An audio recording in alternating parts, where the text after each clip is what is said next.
মার্কিন বাহিনীর সাম্প্রতিক হামলার জবাবে ইরান উপসাগরীয় অঞ্চলে অবস্থিত একাধিক মার্কিন সামরিক স্থাপনাকে লক্ষ্য করে ক্ষেপণাস্ত্র ও ড্রোন হামলা চালানোর দাবি করেছে। বিভিন্ন আন্তর্জাতিক গণমাধ্যমে প্রকাশিত খবরে বলা হয়েছে, কাতারে মার্কিন সেন্টকম সদর দপ্তর, কুয়েত, বাহরাইন, জর্ডান এবং ওমানে থাকা কিছু সামরিক স্থাপনাকে লক্ষ্য করে এ হামলা পরিচালিত হয়।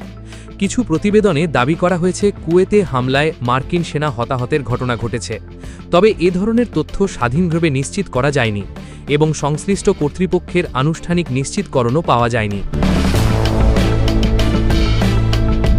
এদিকে মার্কিন সেন্ট্রাল কমান্ড সেন্টকম জানিয়েছে, হরমুজ প্রণালী এলাকায় ইরানের সামরিক সক্ষমতা দুর্বল করার উদ্দেশ্যে তারা ইরানের বিভিন্ন স্থানে বিমান প্রতিরক্ষা ব্যবস্থা, উপকূলীয় রাডার, ক্ষেপণাস্ত্র ও ড্রোন অবকাঠামো এবং নৌ সক্ষমতা সহ একাধিক সামরিক লক্ষ্যবস্তুতে হামলা চালিয়েছে।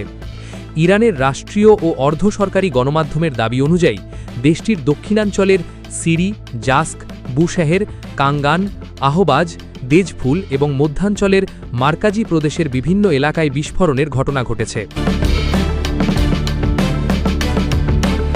অন্যদিকে Islamic revolutionary guard corps IRGC জানিয়েছে, হরমুজ প্রণালীতে সন্দেহজনক গতিবিধির অভিযোগে দুটি জাহাজ আটক করার পর মার্কিন বাহিনী ইরানের উপকূলীয় এলাকায় হামলা চালায়। IRGC আরও দাবি করেছে, জর্ডানের প্রিন্স হাসান বিমান ঘাঁটি, বাহরাইনের বিভিন্ন মার্কিন সামরিক স্থাপনা এবং ওমানের একটি রাডার ব্যবস্থাও তাদের হামলার লক্ষ্যবস্তু ছিল। তবে উভয় পক্ষের এসব দাবি এখনও স্বাধীনভাবে যাচাই করা সম্ভব হয়নি। পরিস্থিতি নিয়ে আন্তর্জাতিক মহলে উদ্বেগ বাড়ছে এবং সংশ্লিষ্ট দেশগুলির আনুষ্ঠানিক বক্তব্যের দিকে নজর রয়েছে।